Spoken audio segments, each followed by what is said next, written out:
Hi, my name is Sue. I'm just going to share my story with you. My husband and I have been together for about 20 years, probably total. We were married for 11. Actually, we got divorced. Just things were bad. It was just a bad time of life. 4 years later, with our children present, we did get remarried. The next 3 years were probably the best of my life. Him and I would go away. We would take our daughter, who's 15 years old, take her different places and just have a lot of family quality time. I guess maybe we needed that separation. I'm not quite sure, but it was really awesome to have Kara and Tim there when we got remarried again. Monday, February 28th, 2011. I was at work. I went to lunch. I checked my cell phone, and there was a message on there from my father-in-law. He said that Ed, my husband, was in the hospital. He had had some arm pain and some chest pain and needed me to come to the hospital. So, of course, I rushed out of work, went to the hospital, saw him there. He looked great. They were going to keep him overnight for observation. I kissed him, told him I loved him, and I left the hospital. Came home, waiting for him to call, probably around 9 o'clock at night, to call me and tell me that they had taken him out of the emergency room and put him in his own room. The phone rang, and I thought it was him, and it was the doctor. When we got back to the hospital, they whipped us into one of these little rooms where there's sofas and coffee tables and Kleenex, and I thought nothing good ever comes out of these rooms. I know what they're for.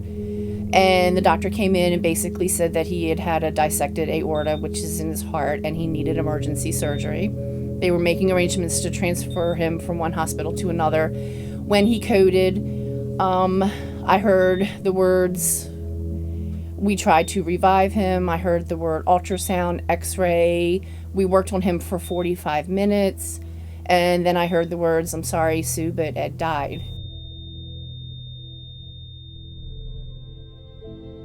He died in February. Our daughter turned sweet 16 in May, and we had a surprise party for her, which was really sweet. She didn't know about, and it was very bittersweet. I remember we came back from the surprise party, and I had balloons, and one of the balloons got loose and just flew up in the sky, and I really think that was him. I think that was, going to him to show us that he was really there with us.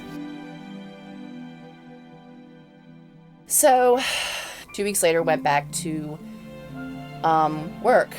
Well, that was when Shine was having their share-a-thon. And they had a day before the share-a-thon kicked off. I guess it was a praise and prayer day. And they had something on Facebook about it. So I wrote in and said, that I had lost my husband and that I could use some prayer. And I guess God just knows when to put things in your life, because I got in my car, turned on the car, and Tracy from the morning show was on there with a pastor who prayed for me by name on the radio station. And I was totally beyond blown away. Totally amazed that, this is God did that for a reason. He put that in my life at that very moment. I started listening all the time. I haven't changed my radio since. To get in your car and have such a positive influence playing all the time and hearing the words that come out just blows my mind. So many times I've had so much horrible days that I didn't even know I was going to get through, and I turn on the radio and there's the perfect song that I needed to hear right at that time. It's just been a really positive thing in my life.